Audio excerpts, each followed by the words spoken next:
All right. So we're back with another one of these. What we're doing today is me and Dallas. Say hello, Dallas. Hello. Yeah. So we're gonna do another two-person stream like we did with the truck, and this time we're gonna do the Super Late model. Now we did a bit of a poll for this.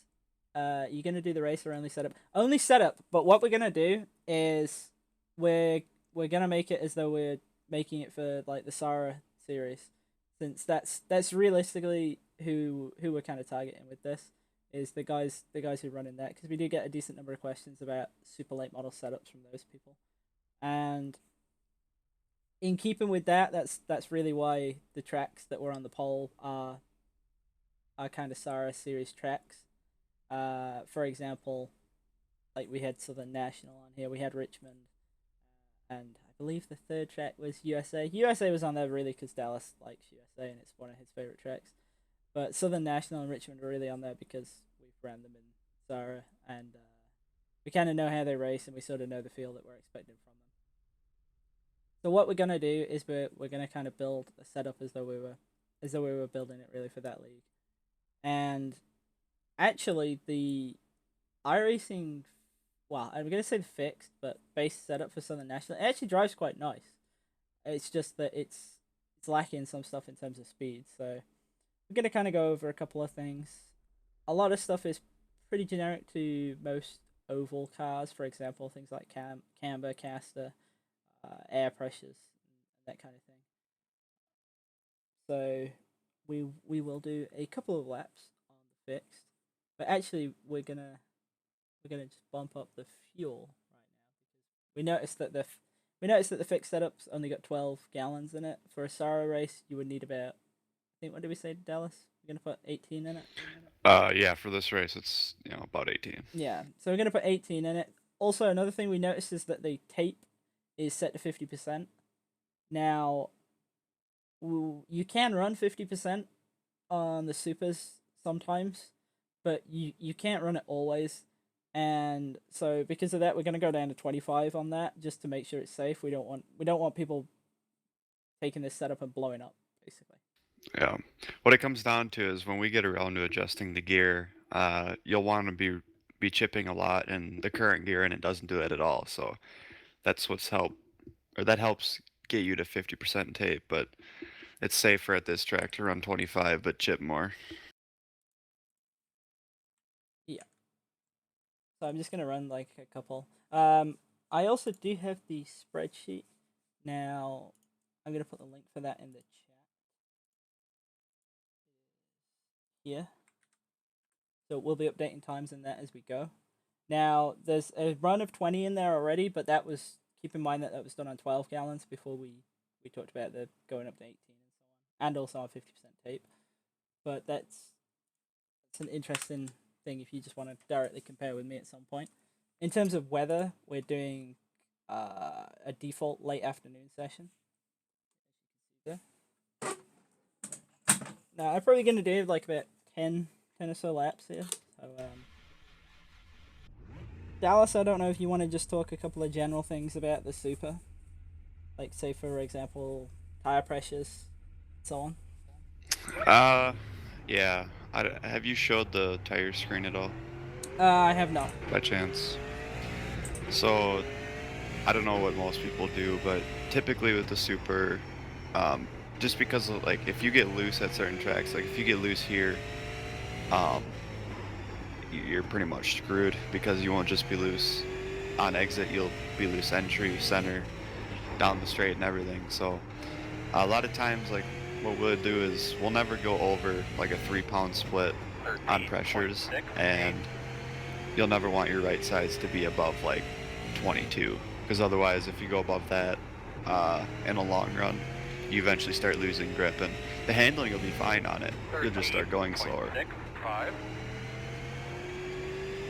And then to coincide with that, in terms of staggers, is uh, I haven't had much success going over like an inch and a half either end of the car. Um, every set that I've built that's either won the race or ran good has always been under an inch. A lot of times, roughly around an inch. So But then again with Stagger, just within our team, we'll have people that like they have different driving styles. So a lot of times if you just set them to like an inch each side and then adjust accordingly for how you like to drive the car, that's usually the best way to set up your staggers. Yeah, I mean, I know that, for example, Trevor likes to drive his car much looser than the rest of us. So it's not really unusual for him to run more stagger than us, especially in the rear, I would say. Yeah, I mean, he's a perfect example of it because, you and I won't drive the set that loose, but he loves it, so, and I mean, he makes it work, so it's doable. The stagger isn't a set and forget setting, it's definitely something that you want to test and find what you like. 13.87. And is this the Sara set? It's not directly the Sara set, but we're gonna try and sort of give a rough idea as to how you would go about getting to a Sara set.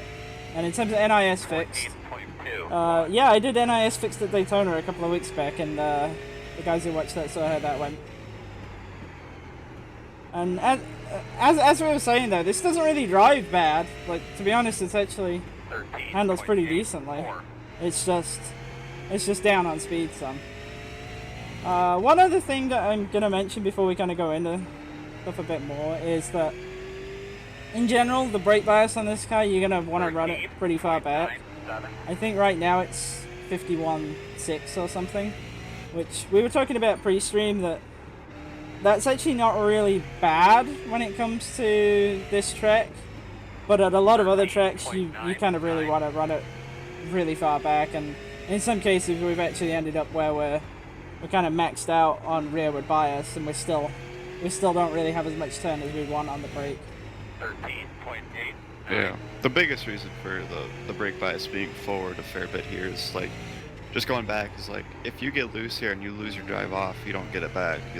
It's extremely hard to drive this track loose, just because of how, the nature of how fast paced it is. So if you get loose at all, and that's one of the, I guess I should precurse that with, when you run really low brake bias, it'll be fine for a few laps, but eventually it'll start getting loose on entry. That's how you know your brake bias is too far back.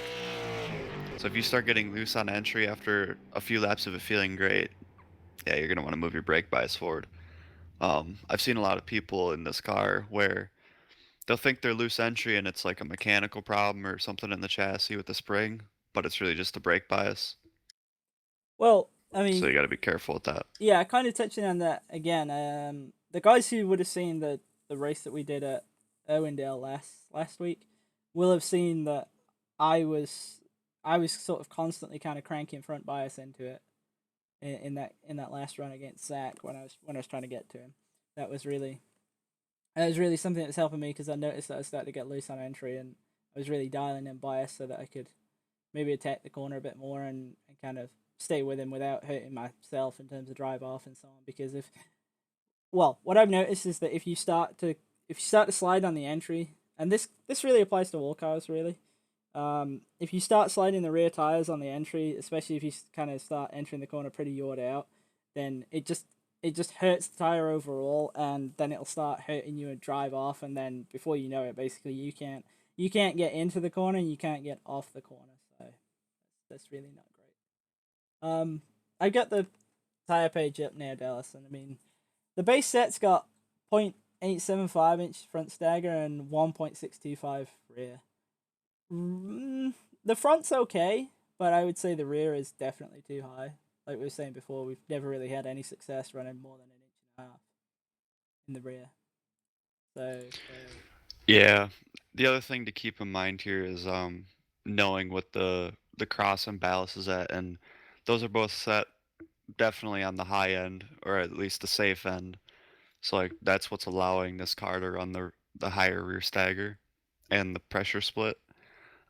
Typically I wouldn't recommend running a pressure split this big just because of the long run handling implications, because once we get further into this, we'll end up pulling ballast back and potentially a little bit of cross out, and you're not going to want to have the big tire split and stagger. yeah.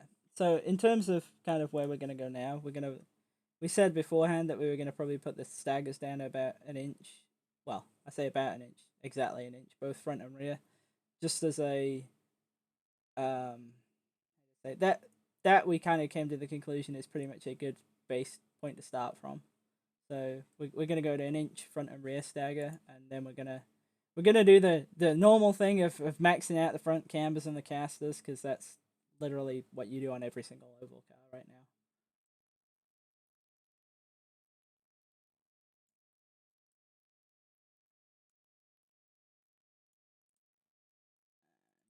Brakes all the toe and everything. I should rephrase. You can set the left front caster way higher than the right front, but you want them even. Typically, I mean, you can make the higher left front work, but that's extremely advanced, and like, I'll tell you right now, we don't do it on our real sets. But like, this is the same mentality that I use when we put them together for Thursday nights. So we're probably gonna end up with about okay. So we're gonna end up with 7.8 left front camber, and 9.1 casters across the board, and -5.6 on the right front camber. And we're just probably gonna do a couple of laps on that to make sure that we haven't completely broken everything, because the stagger change is quite large. But what I'm expecting here is that we'll probably struggle with turn now, and that's where I'll probably do ballast after this, I would think. Try and kind of get that all evened up. But really, the camber and caster is all about just getting some more raw speed in the car, which, to be honest, is pretty much a known now on literally every single oval car.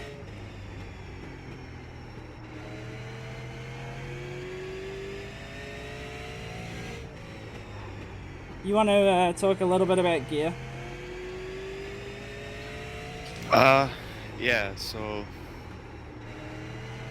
you pretty much want to be able to run as you want to be able to chip, but or you want to chip a lot. Like, watching Christian here, like, I don't even know. Are you even hitting the chip? No, we're not. We're not even. Oh, by the way, for the Europeans, by hitting the chip, he means like bouncing off the rev limiter. Oh yeah, sorry. You know, the bop bop bop. Yeah. So like, if he's not even hitting the chip on fresh tires and whatnot, like, he's gonna really struggle in the race. And pace-wise, it might be okay, but the gear advantage comes a lot of times with passing people. With these supers, when you get into a field with a bunch of cars that are close, like, if your gear isn't really good or you don't have the right gear in, you're gonna have an extremely hard time passing anybody, because you just have no pull out of the corner. So, like, that's gonna be the problem if Christian were to race this set with this gear in it. But if we up it and we're chipping a lot in these first few laps, 10 to 20 laps in, eventually it goes away, and it picks up a lot of long run speed. Yeah, it's kind of like how the Cup car used to be, where sometimes you'd have those two options of gear, and I think the best example of that is actually when I raced Charlotte a couple of years ago, and I was running a gear that was literally like hitting the limiter pretty much at the flag stand, and I was like extremely slow for say 10 to 15 laps, and then as soon as I wasn't hitting the limiter anymore and everybody on the long gear was kind of not really in the optimum point of the power band for most of the lap, all of a sudden out of nowhere I just gain all this speed and I have to pass all these cars. And it's kind of a similar deal in the Super, but just as a kind of a cover off, the way that we build these is for what would be extremely long races by normal standards, because in the Sara League you're not allowed to take tires on any pit stops. You're not really meant to do pit stops. And what's the race distance for this week, Dallas? 150. Right, so we got to do 150 laps on a single set of tires. So for official racing and so on, you might be able to set up a little bit looser, knowing that you're going to get shorter races and yellows and so on. The other thing to consider with gear, and realistically, we probably should have done this when we changed feel, but 13. oh well. A lot of times when you go from like a really low gear, like what we're at now, where you're not hitting the chip like whatsoever, to a proper gear, you're probably going to see your handling change a lot, which isn't always a bad thing. But that's why it's important that you get your gear set as soon as possible. You know, like don't leave it to be like the last thing you do, because a lot of the issues when you run the lower gear will be on entry, but once you change the gear, it'll fix that, and your exit will also change quite a bit. So that's why it's important that like you find at least within 1 or 2 gear selections of where you want to be, and you do that like one of the first things you do.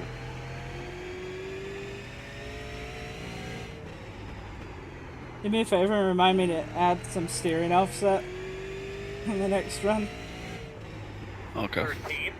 Yeah, the steering offset's just a comfort thing, and that's just for me. I tend to run a lot of steering offset because, like, I don't know if you can see on the camera or not, I'm having to turn the wheel quite a bit, and it's pretty much if my right hand goes beyond the 12 o'clock position, it's quite uncomfortable for me and kind of strains my wrist a ton.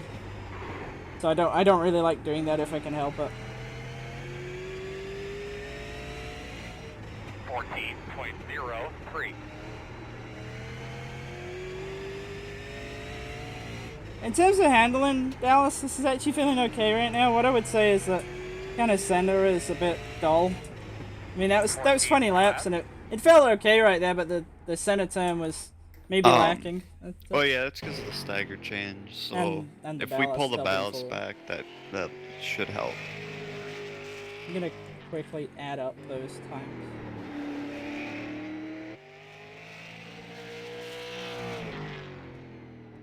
Let me pull that on screen, people.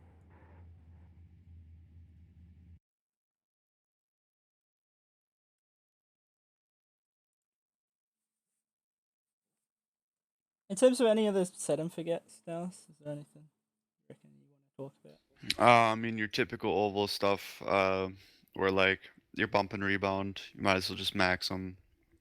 Um, if you're really into the fine tuning, I would say that like there is stuff that you could find in the bump and rebound, but I wouldn't worry about trying to find it. Um, Not to say it isn't worth it. It's just like the very last thing you want to go to. But up until then, I would just recommend 1818, which is max. Let's see. Typically, you want to have a max front bar, which is 2 inches. Um, I know some people prefer to run smaller bars. A lot of times it can help you through the center. But again, that kind of just comes down to how you prefer to drive your car. Although I would still recommend having a definitely on the bigger side front bar. Um, Another set and forget, which we're gonna get to pretty quick here, is ballast. I don't think they're well. I shouldn't say that.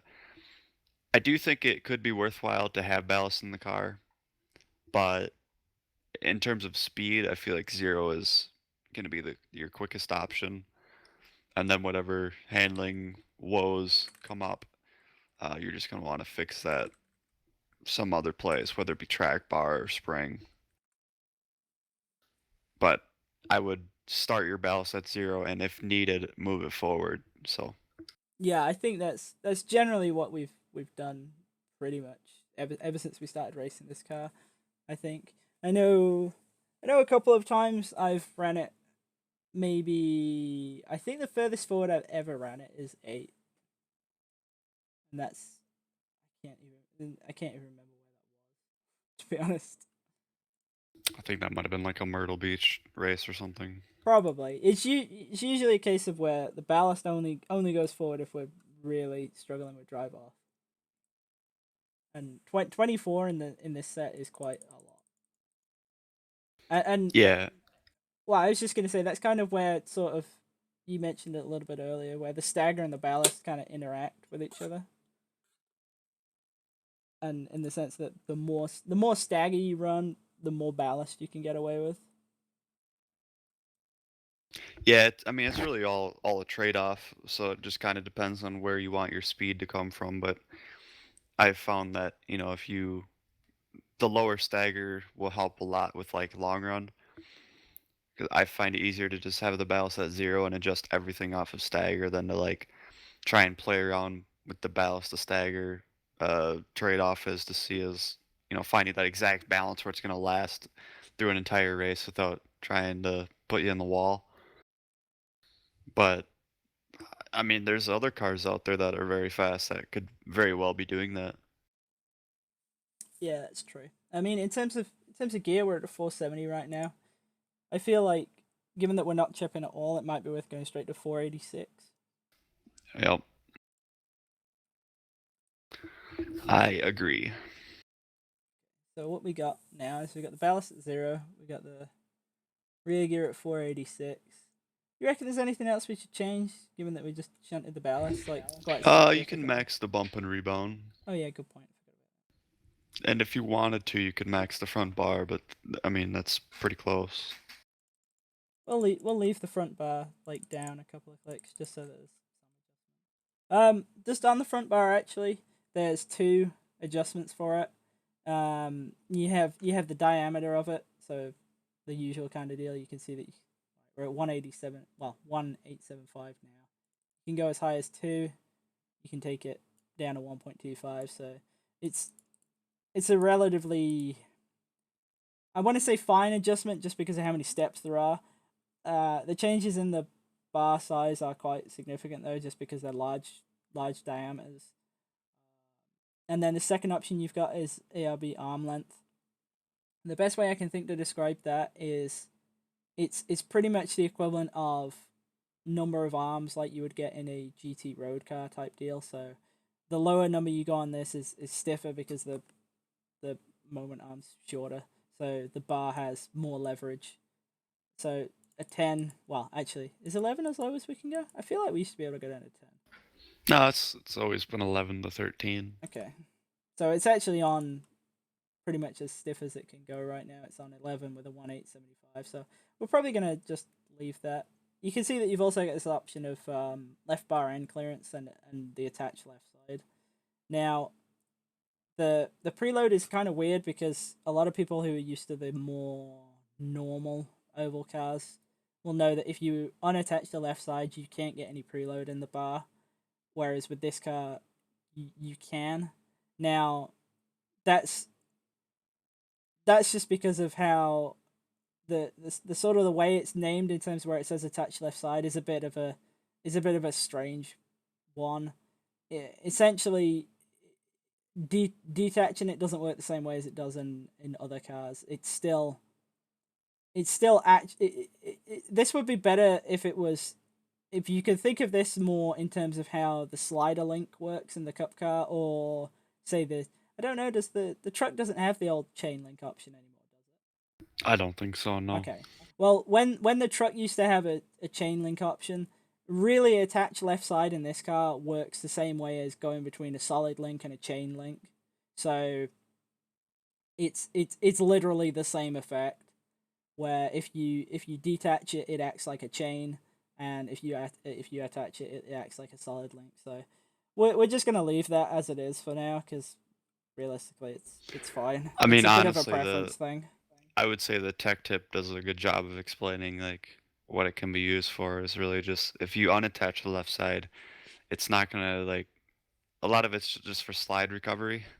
Yeah, yeah. I And mean, honestly, that's the easiest way for me to view it. well, I was gonna say the tech tip actually basically describes it exactly as the old chain link was on, say, the truck or something. Oh, okay. Right. So what we've got is we've got the same set we had before, but with the ballast all the way back, a bit more gear, and then the shocks maxed.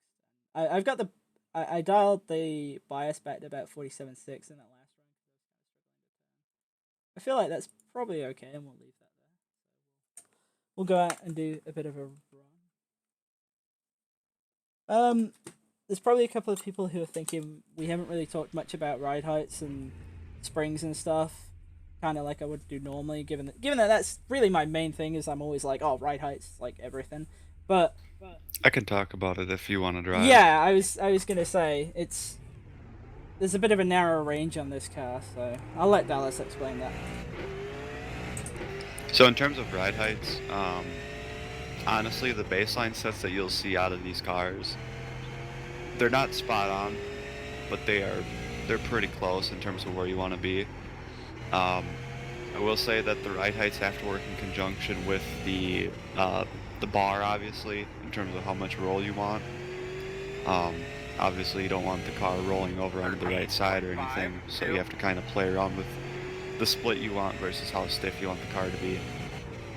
And that a lot of that comes down to like what you find is fastest at different tracks and how you want to drive your car. But in general, like what we're working with here is relatively close. You do typically want to have a ride height split to set up for that roll in the corner.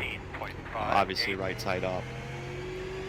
I mean, you can run them even, although I've never really had a lot of success with it. Anybody that has seen one of these cars in real life, you typically see the right side way up, so same thing applies here. You just gotta find out how much you can get away with and, you know, setting it at speed. So in terms of springs, if there's more specific ride height things, just ask in the chat or something. That's because, I mean, the baseline sets are pretty close, and then you just gotta adjust for how much you want it to roll depending on the track you're at.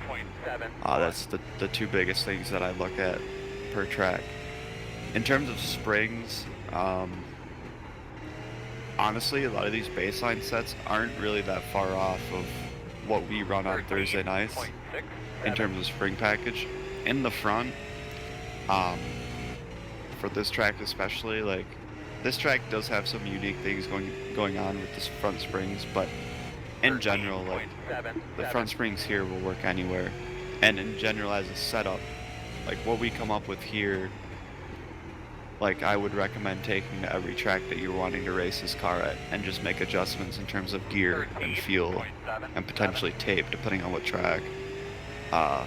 Because that is one nice thing about this car is, like, if you hit on something good one week, take that exact setup and take it to the next track. It doesn't matter if it's South Boston to Milwaukee, you know, Daytona to Bristol, you know, take them to the same track and just make adjustments off of them, because, like, we've been working with similar settings on our Thursday night sets for over a year, and we just add updates as we find things that are faster, and we transfer it to everything. So in terms of front springs, I'd like them.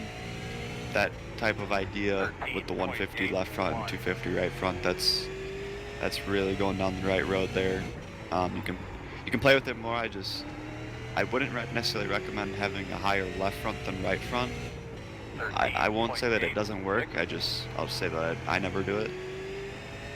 In terms of the rear though, this is pretty important, and I'm actually going to go into track bar as well, because the track bar and the rear springs work pretty much in tandem.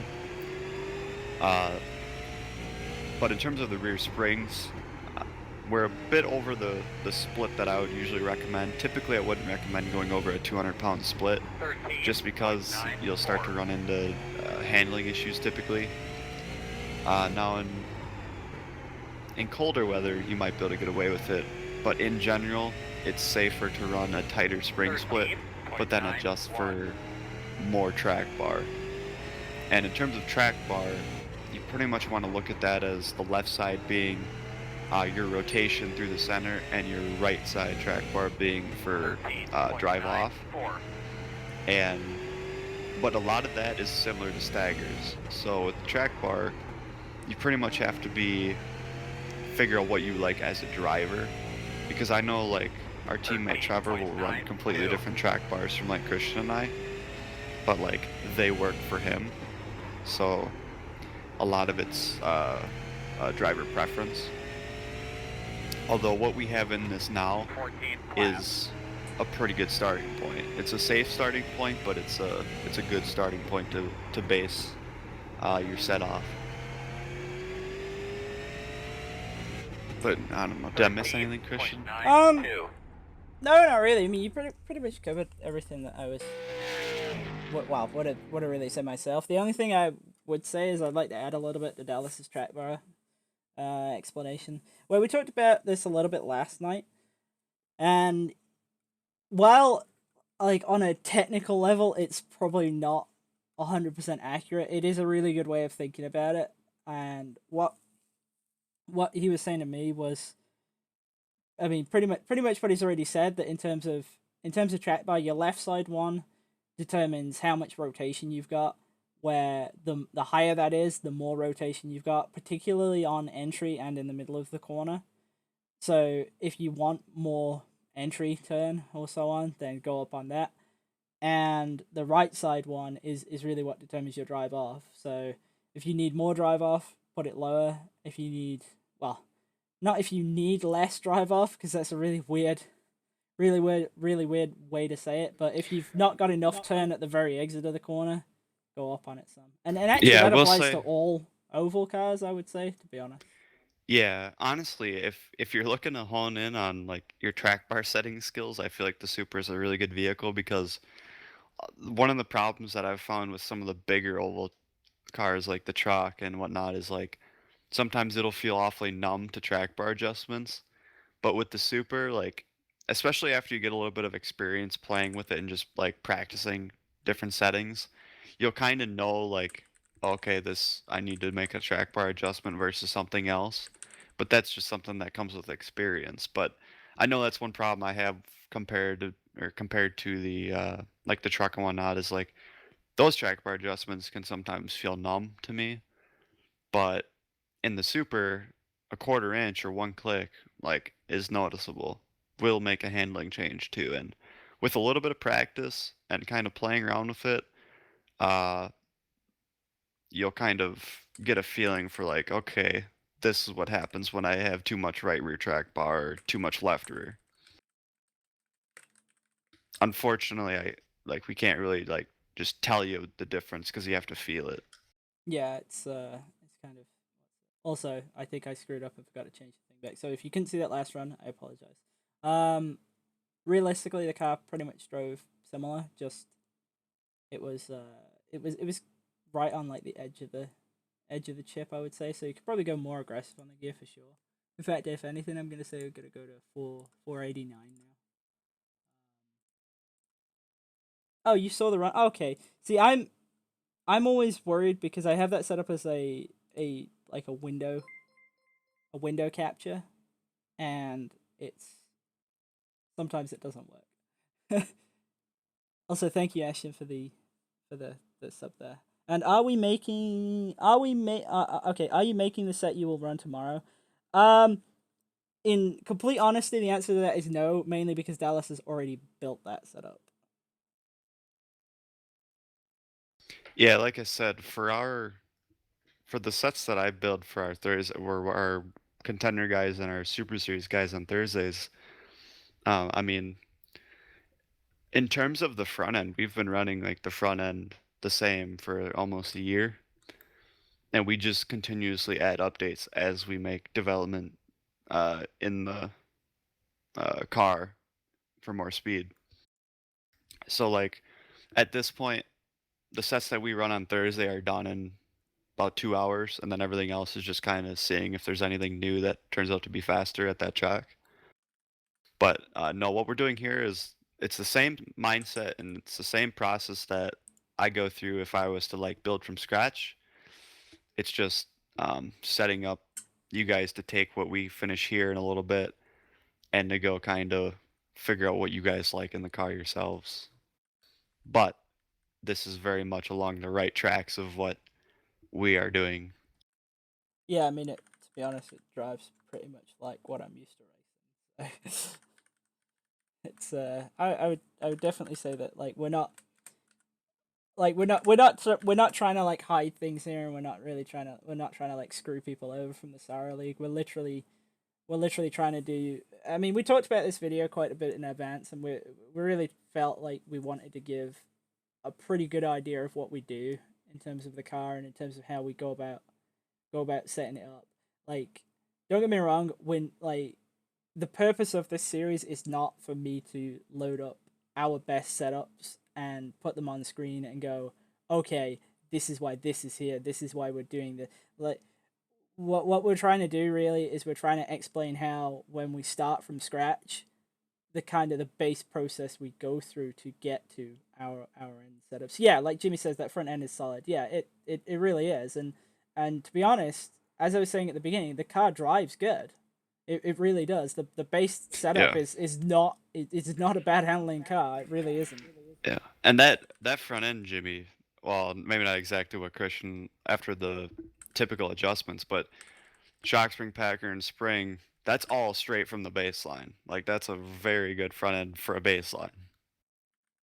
Yeah, and a couple of cars really have that actually. I mean, I don't know so much about say this year, but as an interesting side note, I've noticed that in the past, when we look at the cup car, there will actually be a video on the cup car at some point. I'm just not sure when. Probably not for a little bit, to be honest, because there's a couple of things about that car in specific that I want to see kind of move into public domain a bit more first before we go into that. But the cup car in the past, if you ever wanted to build an open setup for that, where I would have always directed people was actually the Chicagoland fixed setups. For whatever reason, they usually tended to be quite on point, especially with their spring packages and so on. I don't know why, but for some reason that track in specific always used to have a pretty good spring package and so on in it. So it's not actually completely unusual for an iRacing baseline to have some some setups which are actually not too far off of say like a good open setup. It's just that the vast majority of them tend to be quite far off. But with the Super here, yeah, it's like Jimmy's saying. He says he ran 150, 250 front springs the entire last year. So in this car, so it's really not. Yeah. It's really not So far it's off. like you could take those front springs and like if I saw that combination on like a winning setup Thursday night, like I wouldn't be surprised because it's legitimately a good start. Yeah. I mean, really, the entire spring package in general is fairly solid. I think the rear might be a little bit aggressive, but you know, it was compensating for the ballast that was in it. So Right. Right. And that's actually another kind of interesting thing that in in general, what you'll find is that setups with more forward ballast will have to uh they will have to run more rear spring split, or in the okay in the case of a car like this where you've got stagger adjustment, you can do it by running more stagger, but in a more general case, more forward ballast requires more rear spring split because otherwise the car just isn't going to turn. And yeah, thank you. That's my JTG shit right there. In terms of what we're gonna do next, as you can see, that was a little bit quicker again than our previous run by pulling the ballast back and getting the gear a bit closer to what we would usually run.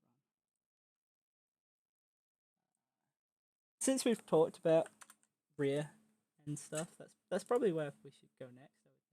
I would think. Are we gonna change the air pressures, Dallas, or are we gonna? well, I mean, have you had any like problems with any type of looseness?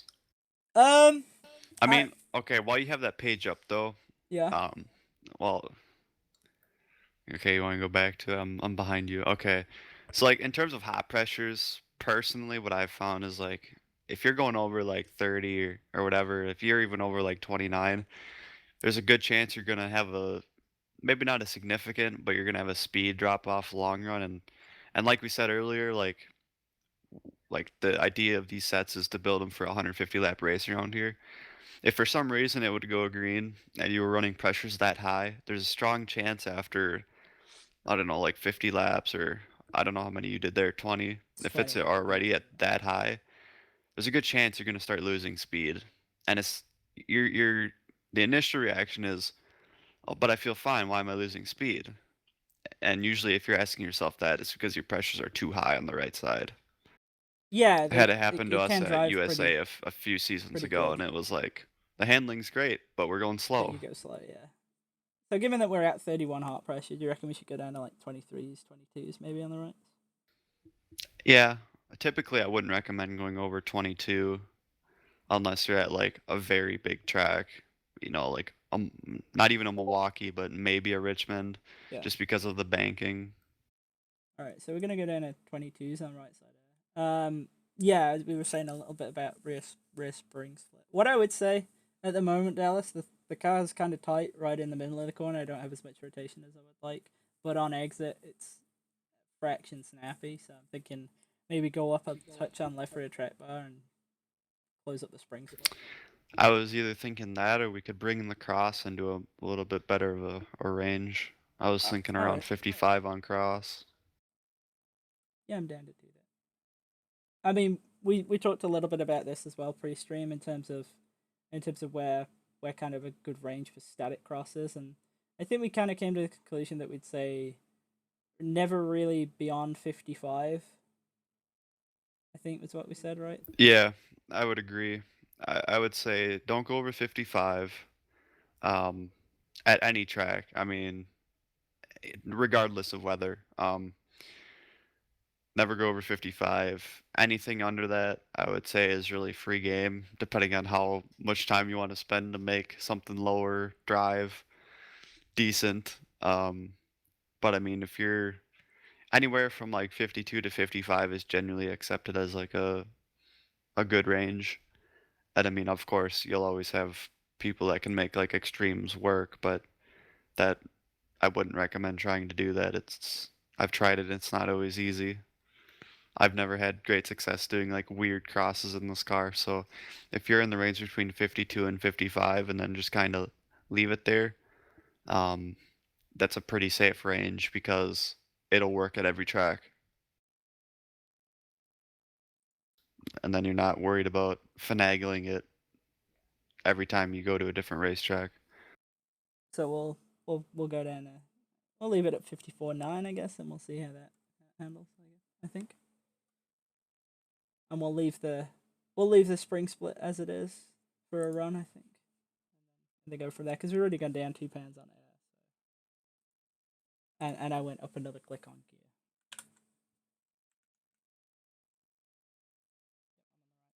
Sweet. Let's go. Also, I'm pretty sure I said at the time, but I can't remember exactly. Thank you for the gift sub, Ashton. I appreciate it. I'm pretty sure you gave a gift sub out to JT. I'm pretty sure that's who Super Late 21 is. Speaking of JT, actually, he's one of our. He's kind of one of the guys who set up Dynamic with us, and he finally got back to real world racing last weekend. There was actually a pretty cool news piece on him. I'll probably post that to Twitter later. And but yeah, it's pretty cool that he's finally been able to go back racing. And I think he did pretty well.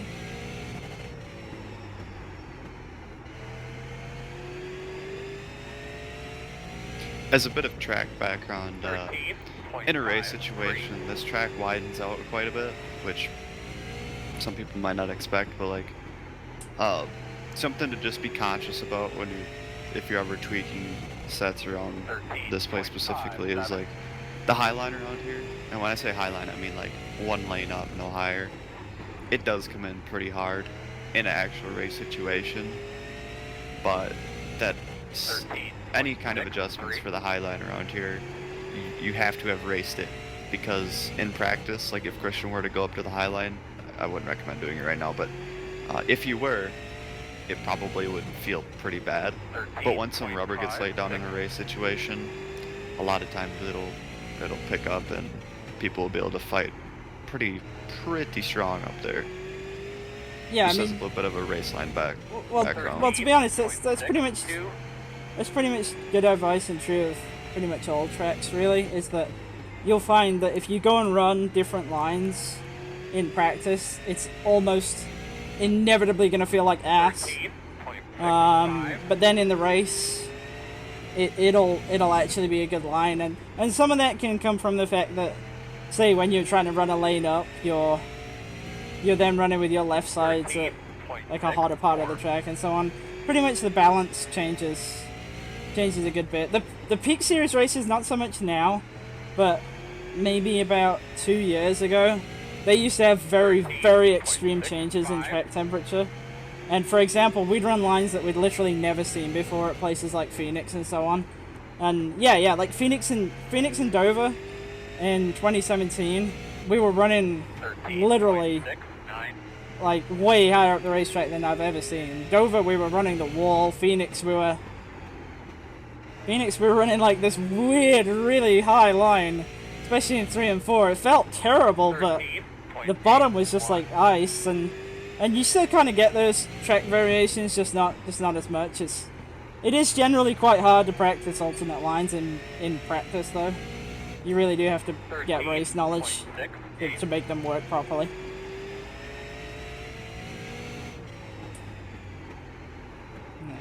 Reading the chat right there as I went down in that corner. 13.85.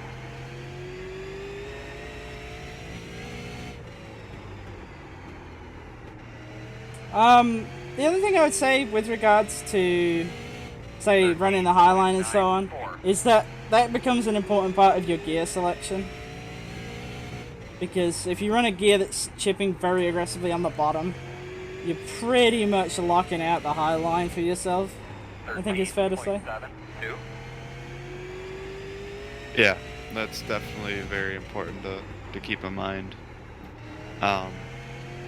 And while you're doing some driving here, I'd like to emphasize, like, it's still very important that like the driving aspect of driving these cars is very important, because if you start abusing your right rear, some people seem to be able to get away with it, but like I don't recommend trying to drive it that way. You know, taking care of your right rear will eventually pay off by keeping a little bit cooler, not just going into massive slides to get the biggest run possible.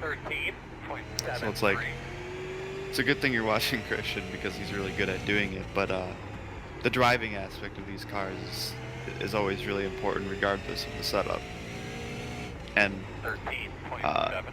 I don't mean to make it seem more so than like a peak setup, but like with these cars, you're fighting for a quarter tenth, hundredths, you know, over other guys. So it's important that when you go to make a pass, you have as much tire left as you can have. So it's important that your driving is extremely smooth, and that's why Christian will have a lot of success in these races. Yeah, I mean, one of the biggest things really, like Dallas was saying, is making sure you don't nuke off the right rear tire. Because the right rear tire in these cars is literally everything. If you cook that, like, you're done. And I mean, like, when I say done, you're completely done. You're going to the back if you don't figure a way of cooling it off, and it's really hard actually to cool the right rear off in these cars. That run's probably actually going to come out as being maybe a touch slower, because I had a couple of laps in the middle where I was just really bad.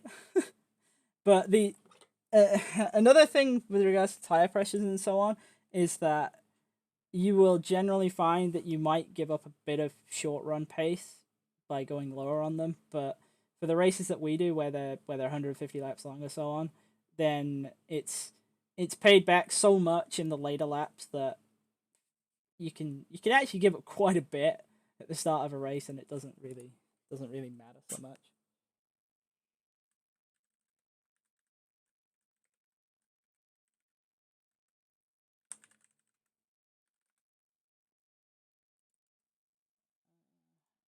I think, is there anything we haven't really covered yet? I feel like we've been over the vast majority of stuff already. Yeah, I mean, I'm not seeing a whole lot that we haven't touched on yet. I mean, there's things we haven't yet made adjustments to, like track bar and that, which Well, right, but like track bar, that's relatively where you want to be. yeah.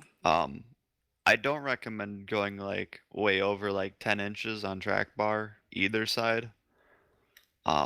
Just because that's usually where bad things start to happen with handling. If you're at like some weird tracks like a Martinsville or something, you might get away with it. But other than that, I would recommend staying, under 9. Typically, you want to have the left, like where it's at now with 7 1/4 or left and 9 right is generally gonna get you where you need to be. I was actually significantly faster that run. I was kind of surprised about. Yeah, I was actually thinking that probably for this next run, I feel like it's a little bit snappy on exit, and I know we've touched a little bit on the spring split, so I'm thinking. Well, how are you through entry through center? I would like more turn in the middle of the corner, and I would like less snap on exit. I feel like in dead center it's pretty snug. I'm just looking at the left front packer, and honestly, that left front packer is a bit low, but I'm not sure if it's a problem you're having. I don't like feel it kind of scrubbing on the track or anything like that. Okay. It might be hitting a little bit, which is, to be honest, not really that uncommon in these cars because we're running on really bumpy tracks, and the way the ride height control is quite crude, I would say. So it's not really uncommon to hear things hitting the racetrack. Just gonna grab up on notes actually, see if there's anything in there. Yeah, I mean, I'll touch on it quickly, but in terms of the trailing arm mounts, like for a baseline set, like we said before, like the front end is extremely rock solid. I mean, if you don't take our word for it, take Jimmy's. I don't know. He didn't win the championship last year, but he has won a Sarah championship, and he said he was running pretty much the same. I think he's won 2 actually. I don't remember. I just know one for sure. But the trailing arm, like I've had success. Like we've had sets with bottom middle. Um, I've never ran it here specifically. I've ran it at USA a few seasons back, and it was extremely good for creating drive off. So like that, although that's another thing that could potentially be driver preference, but in general, that bottom middle combination is a relatively good combination to have. Yeah, thank you I for would clarifying say that. I would say it could be a safe combination. Yeah. It's definitely not a bad combination. Like, some of the things you might see in other fixed sets where it's like, oh, why would that even be considered? Right, where they've But got like say for example, like top truck arm mounts at like a road course and the cup stuff and things like that, where right, it's just murdering your drive off for no reason. right. No, so like these trailing arms, like you should be able to count on them. Like I've had like top 5 and winning sets Thursday night that have these truck arms in them. Yeah, I actually it's something I just thought of when we were talking about tracks and so on, and we were saying about how the setups really kind of transfer pretty much across all tracks. Wait, there's maybe a few exceptions. I would say Bristol's probably an exception just because the banking's so extreme there. But speaking of tracks, is there any you would say would be a good one for people to build on? Like for example, in Cup tracks like Texas. I'm trying to think about this. Well, But like there's known tracks, where people build baseline setups for and then work around. Like for road, Nürburgring GP and Road Atlanta and places like that, they're generally great places to build baseline setups. Is there any you would say for this? mm, well, I'm gonna say 2 things because you're right in saying that, but these cars are also extremely easy to transfer. And I'll say USA is a good one because one, I think it's a free track, and two, it's a pretty straightforward track. But like Milwaukee last season, I think I cleared the pole by a mile, and I that set that I ran at Milwaukee came from South Boston the week before. Like I literally took a South Boston set it put it at Milwaukee, and it was badass fast. So like honestly, if there's just a track you really like, go run the super there and work on the setup. And then when you want to go run somewhere else, just take the same setup and adjust gear. And you might have to make a few spring adjustments or something, but the front end should pretty much stay the same everywhere you go once you figure out, well, I mean, not even have to figure out much. I mean, the front end we have here is going to get you 90% of the way. Right. As long as say the track that you like is perhaps not somewhere completely ridiculous like Oxford. Yeah, I don't recommend going to well, no, I Like mean I would say like don't get me wrong, they work. I really don't like Oxford. you can go to Oxford if that's your favorite track. Just don't go to a place like I wouldn't recommend doing a big track like a Richmond or Milwaukee to create your baseline. Or say like an Iowa or something like that. They're really too fast. Well, I would say they mask too many handling issues that could come up because of the high speed. Now, they also might bring some out depending on how well you're set up and how balanced you are, but in general, like, since drive off can be so important in these cars, you typically want to go to like a track that actually like can struggle with drive off instead of a place like a Milwaukee or something where you can struggle pretty bad with it, but it's not the same as like struggling with drive off at like a South Boston or like here. Like if you struggle with drive off here, like if you could build drive into a car at a place like Southern National, then you should be able to take that car anywhere and transfer it relatively easily. Some tracks are a pain, but most of the time it doesn't take more than an hour or so to transfer them and be racing. Yeah. Where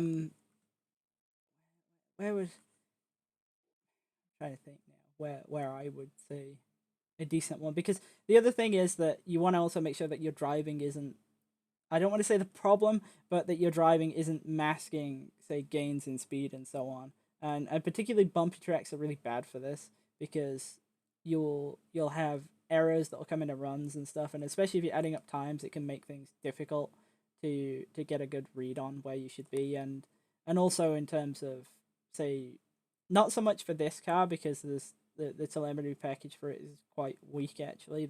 For example, there's no splitter height. I know if Roush is watching this, he'll be like, "But it's not a splitter; it's a valence." But the point is, there's no ride height sensor on the very front of the car at the lowest point. So Yeah, you that's why like I'm sorry, go ahead. well, I was just gonna say that at other tracks, with say the faster cars and that places that are extremely bumpy. For example, actually, Kentucky was horrendous to get ride heights right for in the Cup car, because you look at it on telemetry and all you've got is something that looks like there's an earthquake going on. So I would try and avoid tracks like that, especially when you're starting out, because as well as them looking like earthquakes on telemetry and things like that, and making it difficult to get a good idea of heights, they will also induce more errors in your driving. So Yeah. I like pretty smooth tracks for first time testing of cars. I would really say that Richmond is probably good, or like you say, USA. USA is a little bumpy, but it's not USA has horrendous. one big bump going into one, but like Right, but it's you'll not the know whole when you have track it isn't. have it settled because you can settle the car over the Yeah, bump. I'm trying to think. Do we do any But really like really bumpy tracks in Sarah? I'm trying to think of South some. Boston is Yeah, South huge. Boston is probably not one you want to be setting up on, and Like South Boston is it's bloody hard as well. So there's that. yeah, it's hard, especially if you don't have drive off. You just eat the wall. But just the like yeah, that this is the tricky thing with the Super is the fact that like you can't really do anything with telemetry. So you have to do a lot of things off of feel, which as a like if you're a first time driver, if you're relatively new to the series, It's difficult to can be do. extremely difficult to like what the fuck am I trying to say? You're trying to say that Wrap your head yeah, around. it's hard. It's hard. In short, it's hard to get an understanding of how your car drives if it's bouncing all over the place. Yeah, and like figuring out how to alleviate that um based off feel, because like setting the front end and everything is pretty much all up to feel. In this car, yeah. In terms of like Packer and a lot of things. So it's like it can be tough to get up and running in terms of setting a lot of those things. But like a lot of the stuff that we've put in the car here off of this baseline set will make it so like you really only have to focus on figuring out that feel that you're looking for. Right. Actually, you've got And a yes, question. Yeah, it 18. should. Okay, yeah, 18 gallons. Yeah, I mean, Do you really, want to explain how you calculate that? with fuel. I've gone over it a couple of times before. But roughly, you guys can see JRT on my screen right there. So we know that we're doing a 150 lap race, and my usage right there is 0.115 gallons. So we're gonna do 150 times 1.115, and that comes out as 17.25. I don't know if you can. Yeah, there you go. See. Yeah. So for Ye- me personally, and fuel usage is going to go down as well the longer the runs. But yeah, for a green flag race, this should be more than enough for Sarah. I wouldn't go down to 17. I think you're cutting it pretty fine. You're relying on a yellow. Yeah, fuel doesn't make a big enough speed difference where it's worth risking it, you know, like I mean, we've had fuel problems in at the highest of levels Yeah, yeah. that you just don't want to have. It's We've safer to take the little bit of extra weight, which realistically isn't going to make a difference, than it is to risk, you know. yeah, we've There's run just no out. reward. We've run out in some pretty high level races. In terms of just getting back to this really quick, do we want to? I feel like we should work on the rear springs and the track bars a little bit here, Dallas, because we were saying that the split we've got in rear springs is quite high. So we got 375 rear. That is a pretty aggressive rear end. I'm just in terms of your handling, if you're not having problems with it, it's hard to make changes to it. Well, it's a bit snap on exit, and it's a bit. Oh, okay. It's like I could feel right on exit. I don't know if people could see in that last run, but there was times where I'm at say 90 to 95% throttle rather than 100 right on exit, because if I go to 100 it'll really cut, and just that's kind of what spring split does, especially in the rear. The more split you have, the more throttle sensitive the car will be.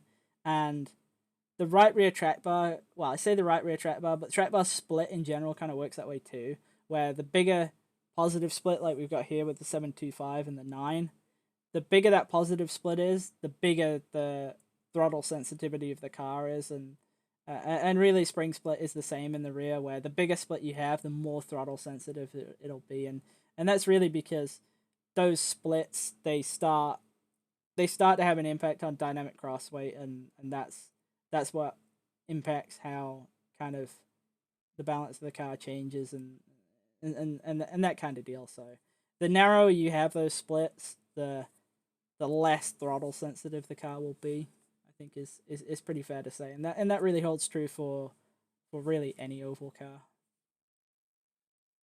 So I was thinking maybe go down to 325 on that, but also jack up my left rear track bar a little bit, maybe. So go to like 775. What do you think? I mean, yeah, I like where the left rear is at. I don't like where the right rear is at. You reckon the right rear is a bit too high? Yeah. Well, we'll go. I'm thinking I wanna put us in that range for people where, so if we go to 325, that's a bit like they got 25 pounds to go up to like our maximum range that we set, but they've also Yeah.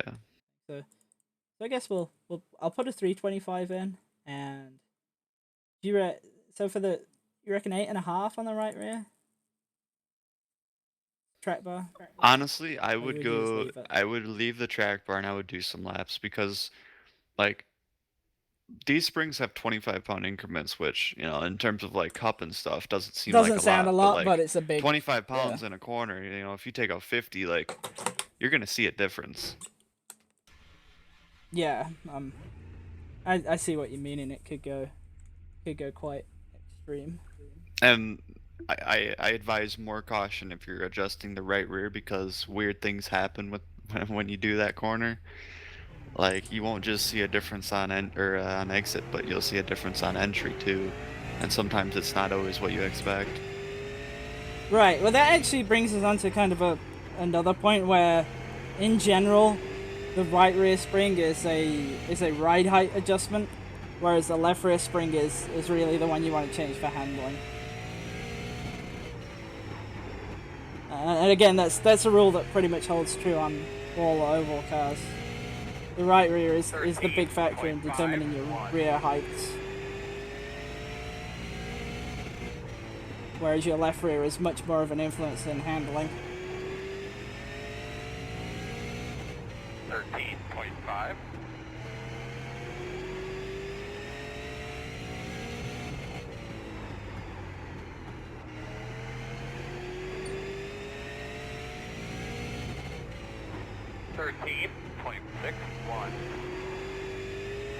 Yeah, that loose there is because I clip the apron.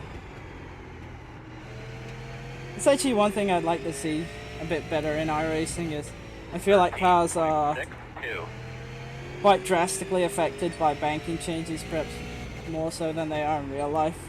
And I think that's actually what leads to tracks like Kansas becoming a problem where, say, it's progressively banked and cars are just too sensitive to banking.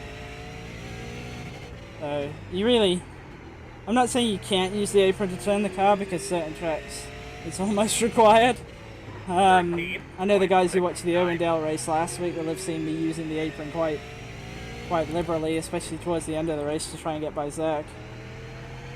But in general, you kind of want to be as close to the line as possible, but without actually going beyond it. This is feeling pretty good right now, but we'll see what it's like out on 20.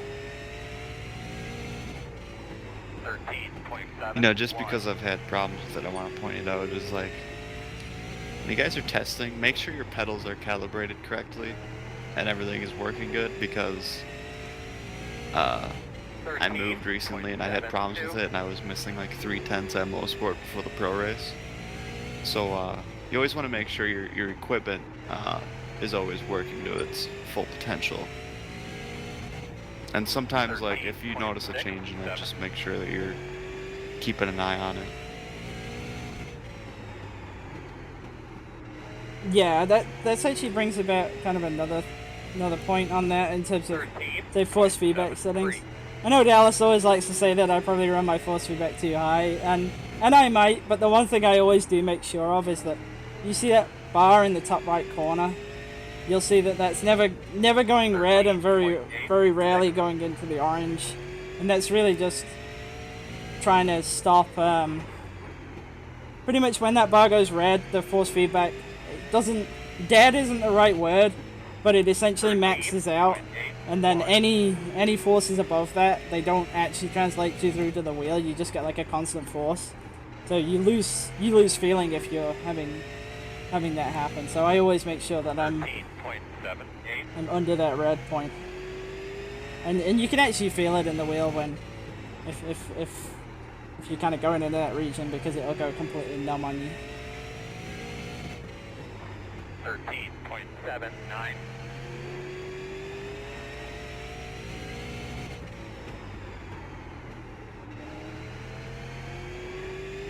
To be honest, this feels actually really quite good. 13.86.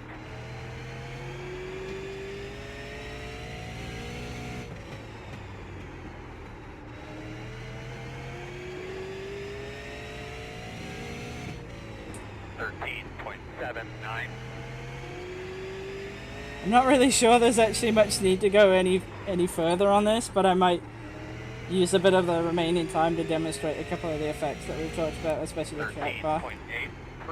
Yeah, I agree.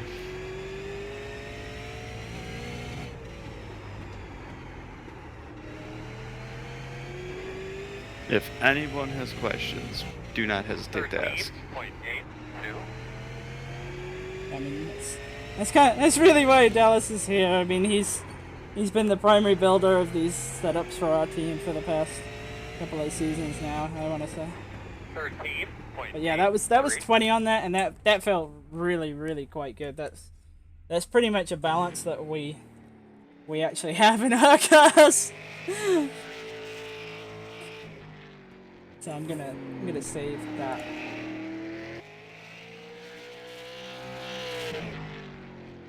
Might be a tick tight, but in terms of the long distance races that we do, that's pretty much. I was gonna say, to be what we want. fair, the tight is actually probably a good thing around here. Yeah. I feel like this track. I say this track, but it's really true for a lot of tracks that really in this car, what makes them or breaks your day is two things: how well you can get off the corner, and can you rotate in the middle. And if you can do both of those, then you're set. Like, you've got a really good chance of winning. If you can only have one, I would have the ability to get off the corner, because I've had cars which rotate extremely well, but they're next to undrivable to get off the corner. So If you have to pick one, I would always prioritize drive off over center turn. But if you can somehow get Yeah, both, then you're pretty much gonna win that race. part of the reason behind saying that too is the fact that like in a race situation, especially these Sarah races, which if anyone's considering signing up, I would highly recommend it. It's a Yeah, great series to I'll run. I'll actually put the link for the But Sarah series in the chat right here for people who want, and for the guys on the YouTube video, it'll be in the description as well.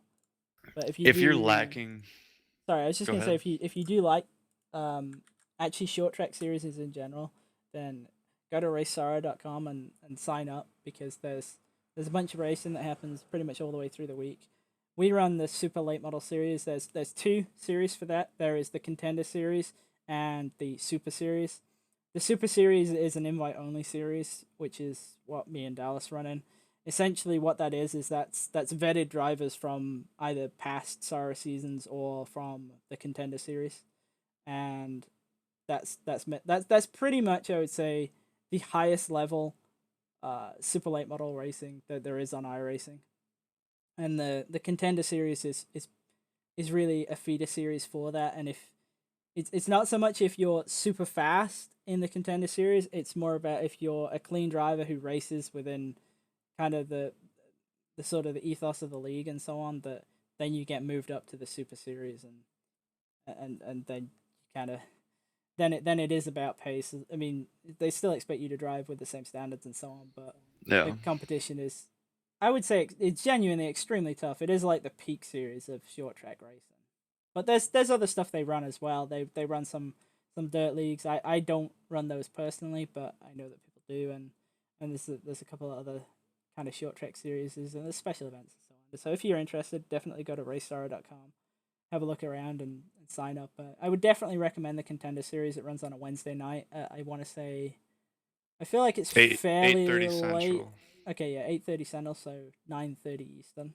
And if you are interested in it, I would definitely give that a look. And now I can't remember what I was gonna say.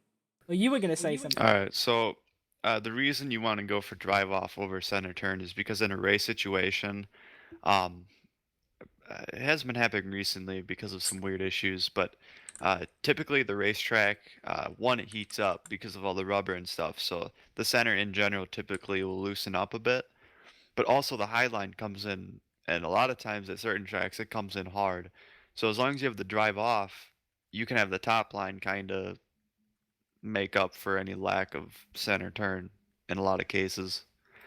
If you don't have any center turn though, it can also hurt you, but um there's a few tracks where as long as you can get the drive out of the corner, the high line will pretty much save you. But if you got no drive off, if you have no drive off either line, you're kind of out to lunch. Mm-hmm. In which case, just hold on. Yeah, you're pretty much screwed, to be honest. If you lose your drive off in these cars, you're having a bad time. See, that was actually a little bit slower over 20, but I definitely feel like that balance would retain a lot better over a full run. So I I even though the time is like a tenth slower, I consider that pretty much irrelevant for the gain ahead in balance, and it brings us into that range where we wanted to be on spring split. So definitely gonna save that, and now I just want to demonstrate a little bit with track bars and so on, where for example we were saying with this left rear, where the higher up we go, the more turn we get. So I'm gonna kick that up a ton. Not really because this is something I do. I mean, I know we were saying that we generally stay under 10 inches for track bars and so on, and that we're quite actually happy with where this left rear is. But I just want to demonstrate what we're saying in terms of how much extra rotation you're gonna get. So I'm gonna put it up to 9,750, and hold on, I guess, because that's probably what I'm gonna be doing here.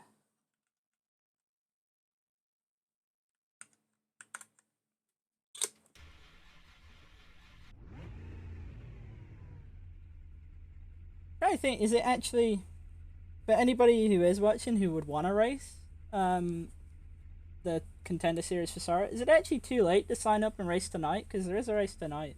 at this track. I feel like you could still do it. If you sign up now, you should be able to get in because the session doesn't crack for another 4 hours. Yeah, so if there's anybody in chat who does want to give this a go, I mean, I'm not saying you're going to have a race-winning setup. We can probably shoot the admin a message just to make sure he checks it and gets you guys in. Yeah, he does, that's true. Oh, okay. Matt does normally add pretty quickly. It's been a few years since I've joined, so I don't remember.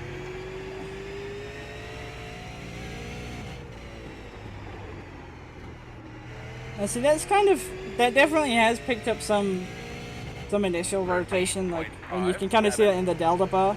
I'm actually losing a little bit of time though, but I think that's because the overall track bar split has gone down.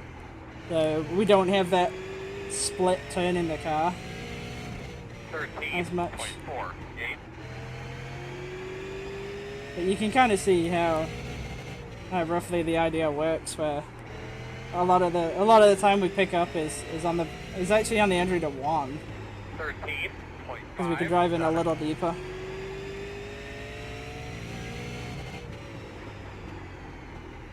But I don't know if it comes through so much on the stream, but I can hear that there's more left rear kind of skip going on. Which is it's gonna probably turn ugly. And I don't know, say 50 laps or so. You can kind of see already that the overall effect of the track bar being higher is making it start to free up. 13.61.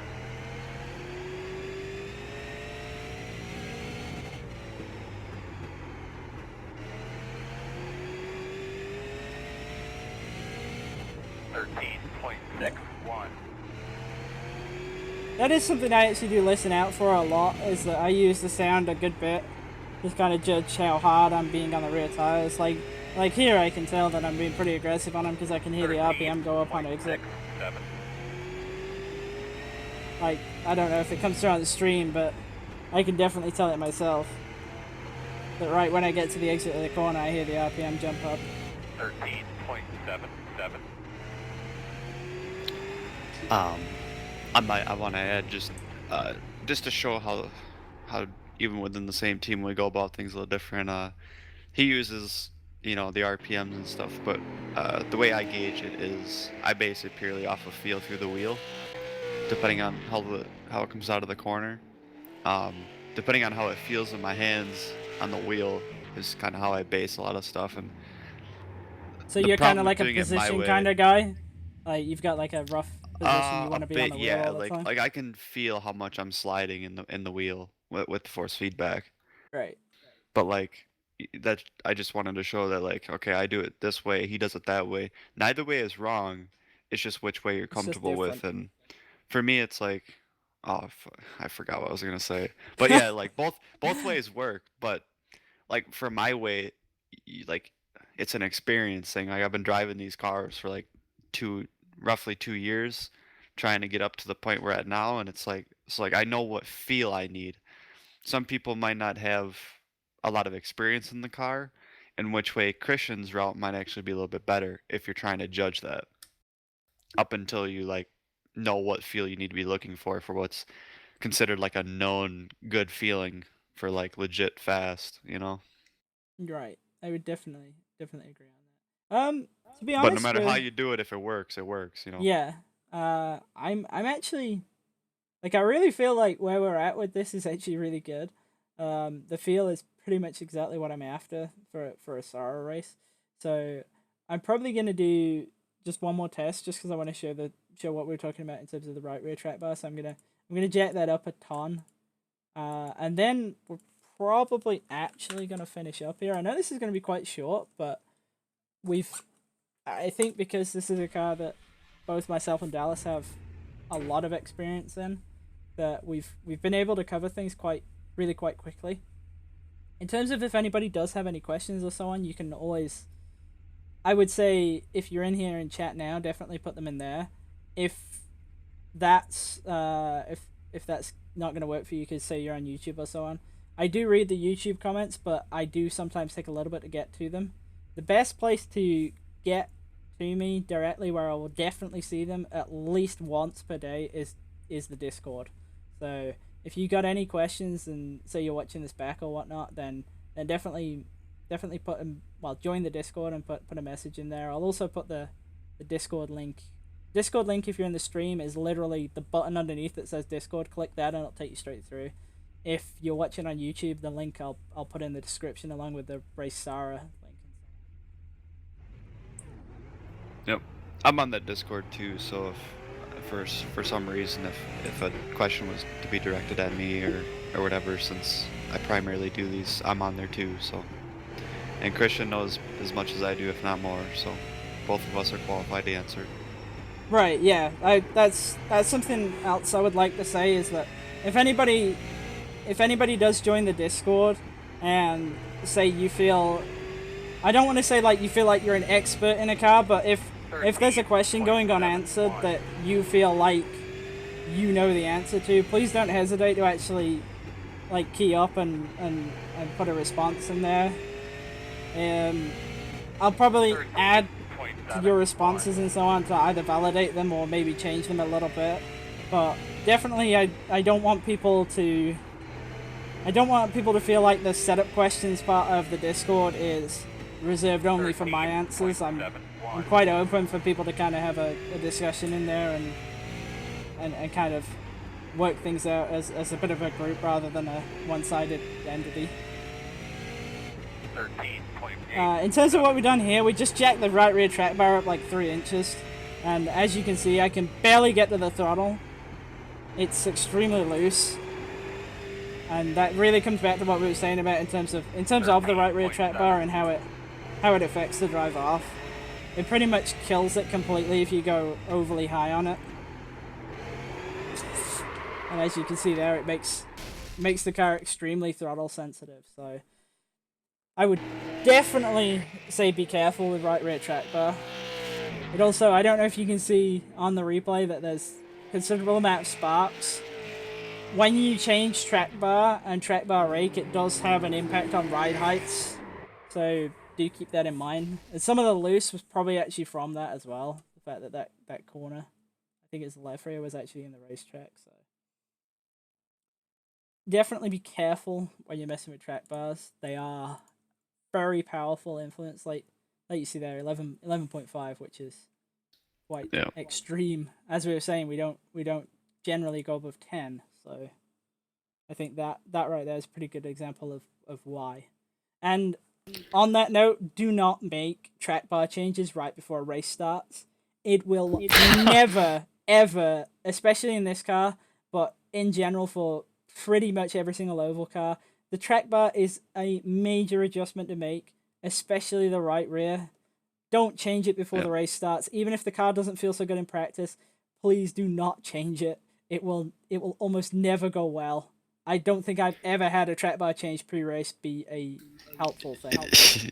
Yeah, just to piggyback on that. That's why it's important that like you do some testing and you figure out as a driver what you prefer for a track bar, because the fastest sets you're going to have are going to be the ones where you load up and you know where your track bar is going to be within like a quarter inch or so each side, and then you can build the car around that track bar. That's when you really get into like, okay, this might be a good piece, because like things like the track bar and stuff and the staggers, you finally are getting that feel to where like everything around the car is working with it. It makes it a lot faster. Yeah, I would definitely agree on that. That some things are, like we were saying before about the staggers and so on. We recommend starting off at 1 inch split front and rear, because that's I don't want to say the middle of the range that we found works, but it's a nice number to start at. I would say, me personally, I want to say that I've never been below 3/4 of an inch of stagger in the front.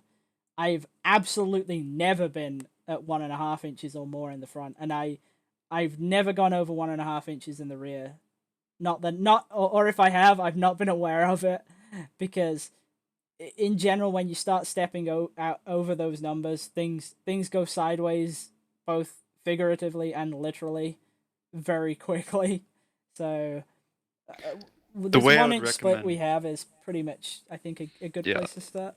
the way I would recommend doing it is start with your 1 inch split, and however you want to do it, I recommend two things. Is when you adjust it, only do one click at a time because the one click makes a difference, a huge difference depending on the track sometimes.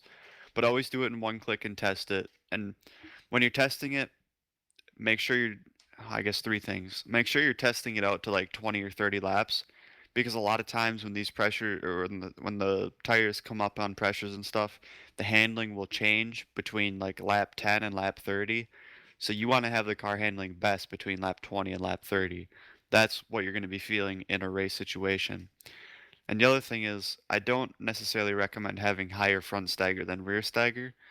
I don't disagree that it can work, but I will say it is not traditional. Yeah. So as long as Yeah. you've kind of followed those three guidelines, you should be able to come to a spot. I mean, you should probably really only need a few clicks each way on the staggers anyway to find where you want to be. Just know that like you don't want to spend all day long on your staggers. You kind of want to. That's why we're giving you the 1 inch, because that is That is a good very place to close to where start. you need to be. Because a lot of it you want to have more of your, I guess, turn stuff coming from, mechanically on the chassis with the springs and everything in the track bar than you do the staggers. And I mean, I can't really give you a technical answer as to why that is. It's just a lot of experience working with it. Is the drive off in the car stays there longer when you run staggers roughly around an inch. Um, Otherwise, it's just extremely hard to, like, for example, like don't run 2.5 inches of stagger at Milwaukee because it gets really loose. yes. That's speaking from experience. Don't do Uh, that. yeah, it might have been done and might have been proven to be not a great idea. I was just looking over our note sheet, Dallas, and I know we said about front springs and so on. There's and we touched a little bit on the left front packer probably being kind of close to where you'd want to be, but perhaps not quite as high as it needed to be. I mean, it's definitely not gonna want to be any lower.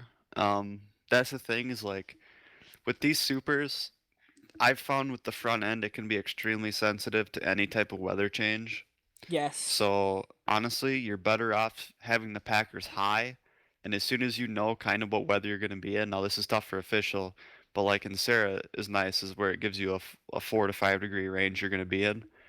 Is you want to start your Packers high and work your way down, but you don't want to be touching the track whatsoever, because if you do that, like I said, like if you lose 100th, like you're missing out basically.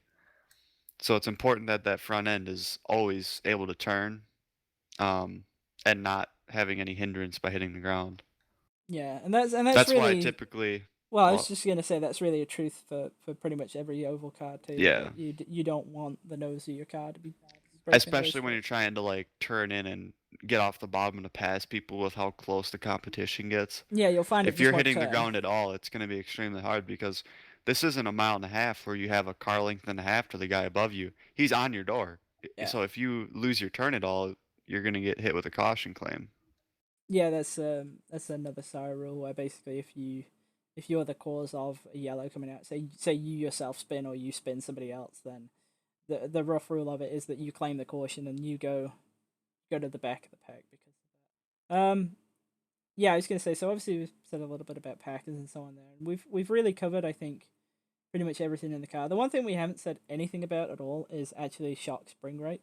Now, I personally have never set these in this car. I literally my involvement in the Sara series is pretty much as a driver, and I give feedback a little bit in terms of how the handling is and so on.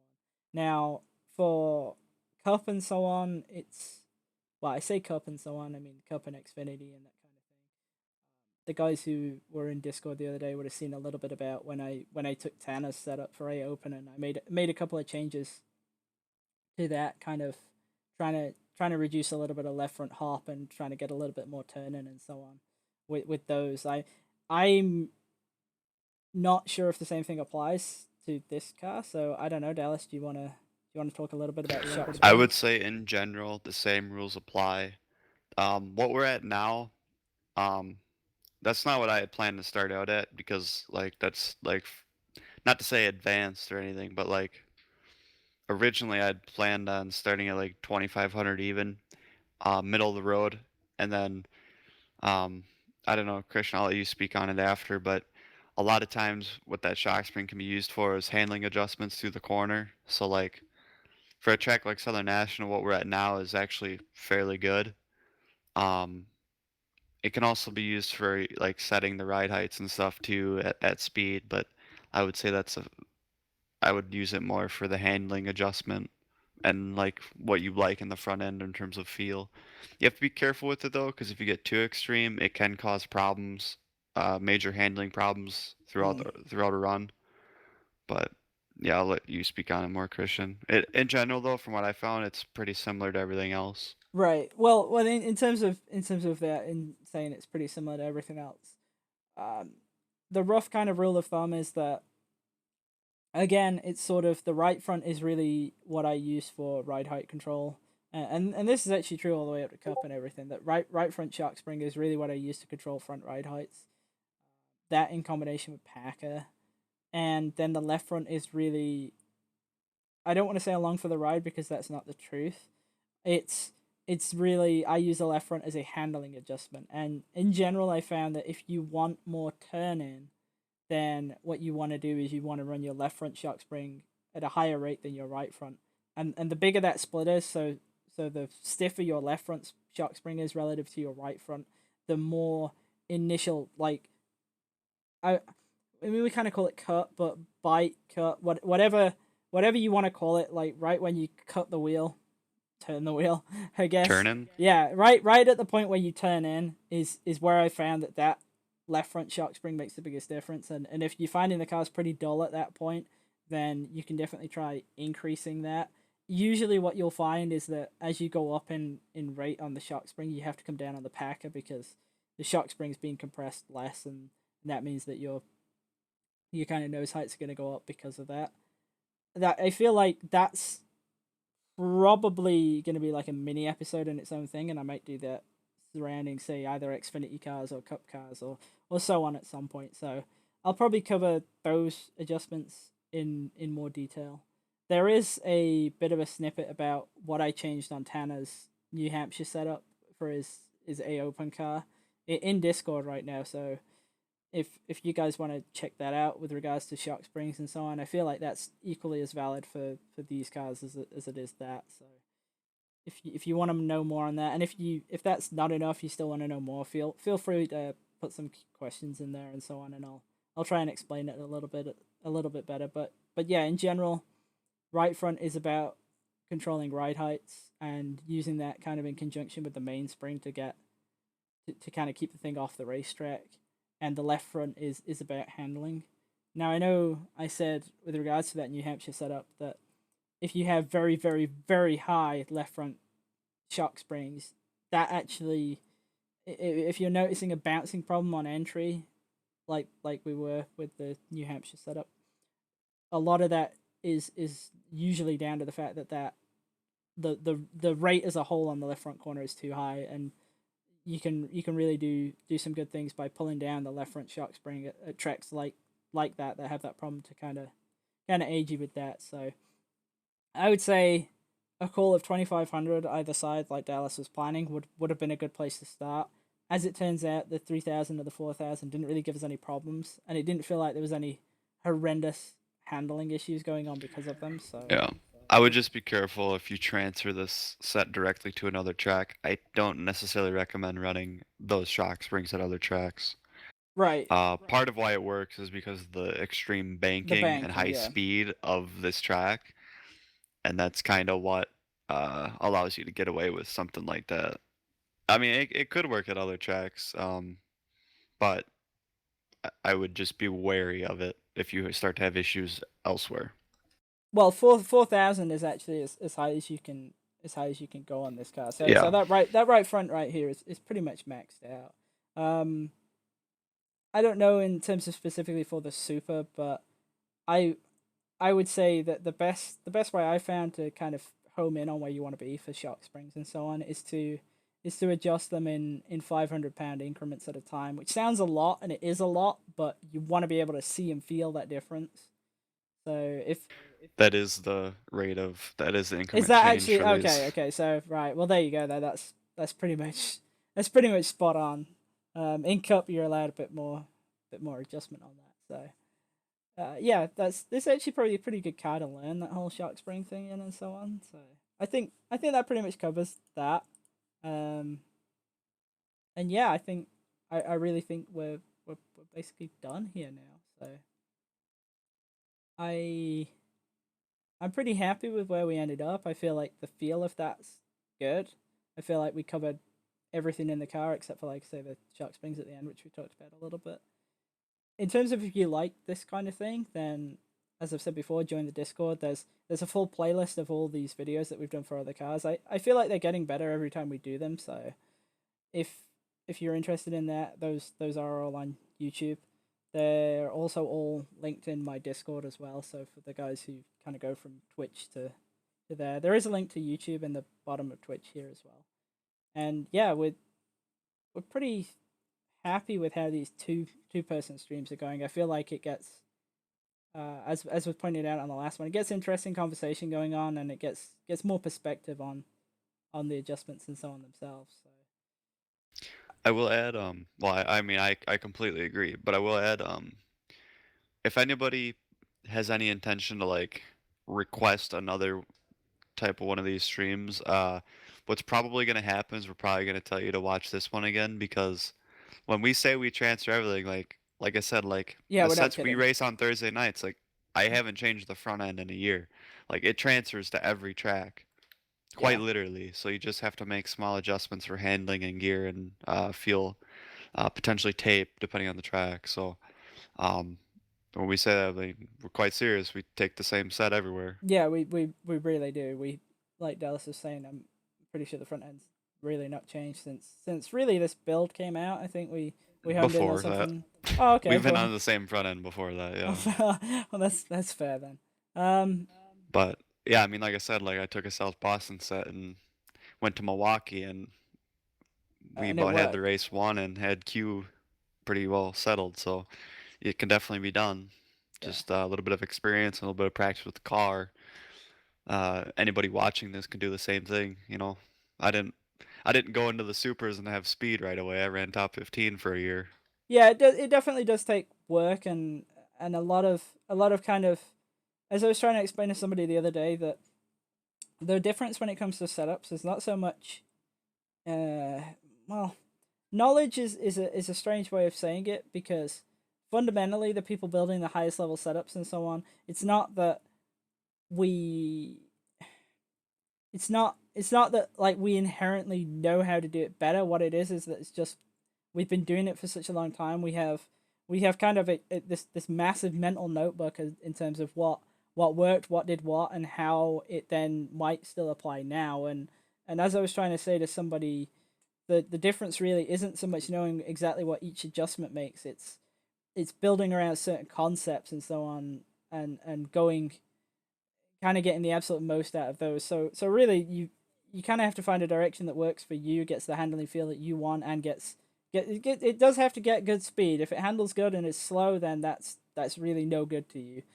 But Yeah. if you can, I would definitely say that my preference on things is to try and make it fast.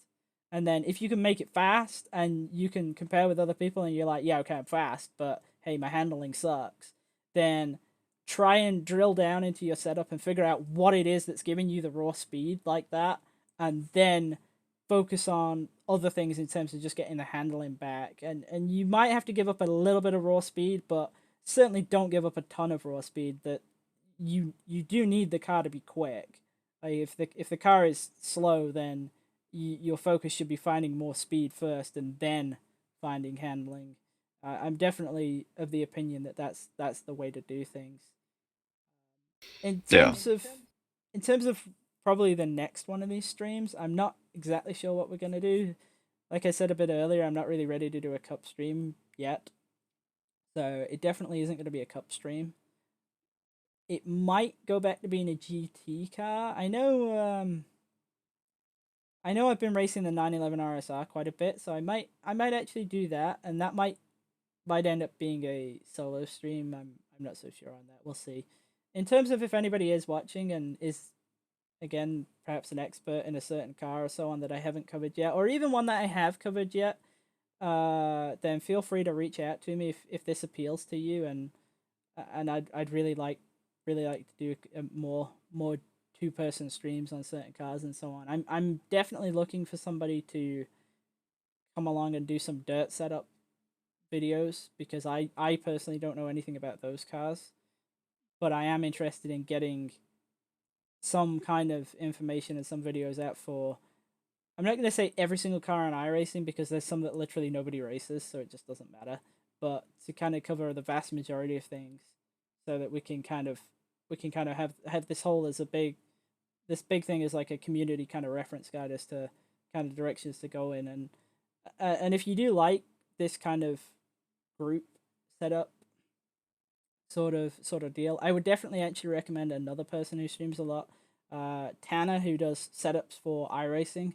I really like his project. I think he's doing a great job with that. He has a ton of people watching all the time, and he does setups, and he tries to put out a setup for literally every single series and car every week. So definitely take a look at setups for iRacing, because I try and do what I can, and with Dallas as well, what we can in terms of getting kind of detailed guides out and so on. But if you're just looking for a more generalized sort of approach and setups for something you just want to run that week, then definitely have a look at setups for iRacing. I think he's doing a great job with that, and I would definitely recommend. But I think the stream says we're 1 hour and 47 into this. I appreciate it's been quite a short video, but I feel like we really did cover everything on the car. Hopefully anybody that's considering to get into the Super Late, this can persuade them, because like a lot of the things that we gave out today, and like even the base set, is like it's legitimately good information, and it's a lot of it's information that has taken me a while to gather and to get into, to get the speed of Christian and I and the rest of our team's cars to where they are now. So hopefully this will help increase some participation, and hopefully give a kickstart to the Super Late even official series for people to start running it more. Because I mean, the information we gave out, I mean, like I said, this is the exact same mentality that I do when I put together our sets that are out there. You know, Christian has 2 wins already this season. Yeah. So like I feel like we're definitely qualified to speak on it, and the times show. I mean, we picked up a ton of speed. What was it, 3 seconds over 20 compared to the baseline? Let me just get it up.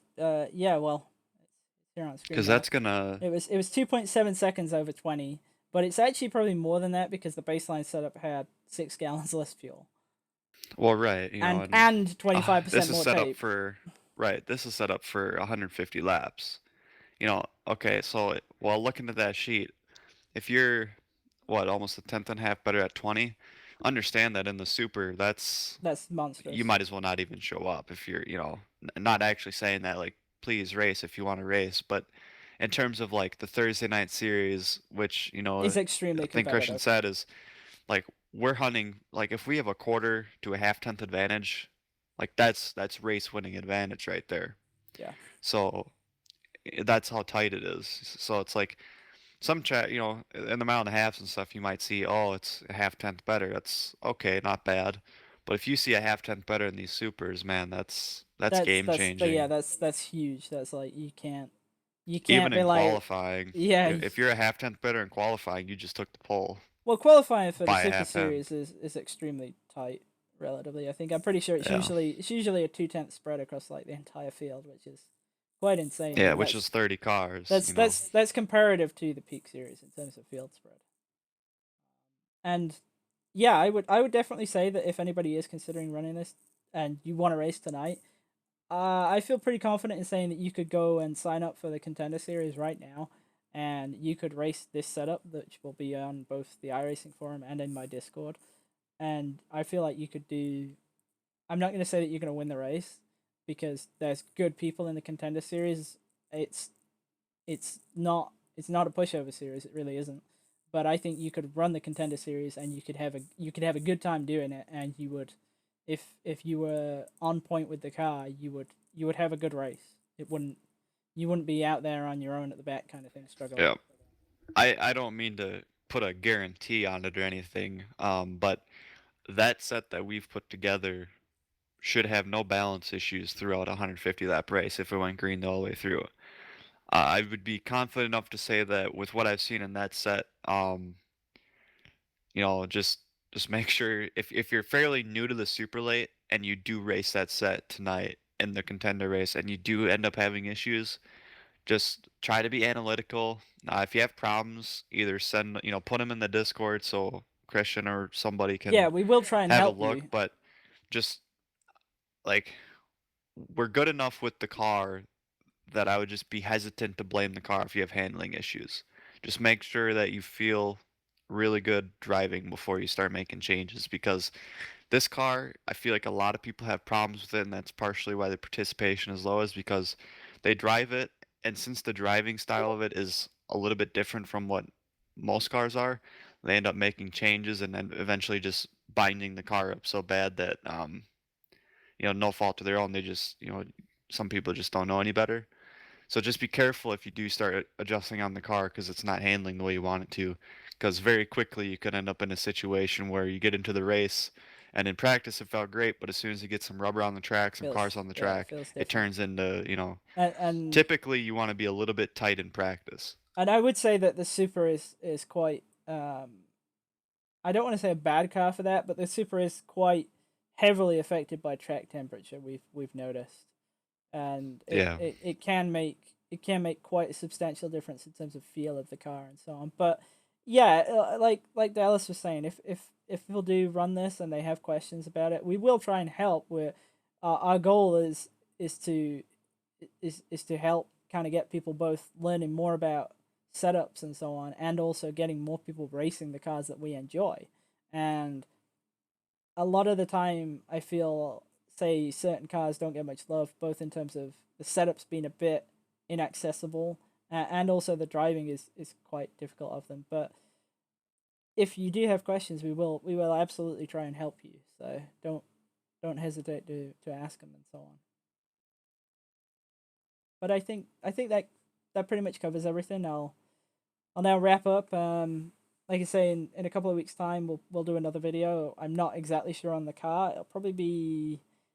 It'll either, if there isn't a stream itself, then what I'll do is I'll kind of do what I did a couple of weeks ago, where I do like a little short segment on something like I did with the differential settings. Might actually do that on Shark Springs after what we talked about tonight. So if there isn't a setup stream itself, that's probably what we'll do there.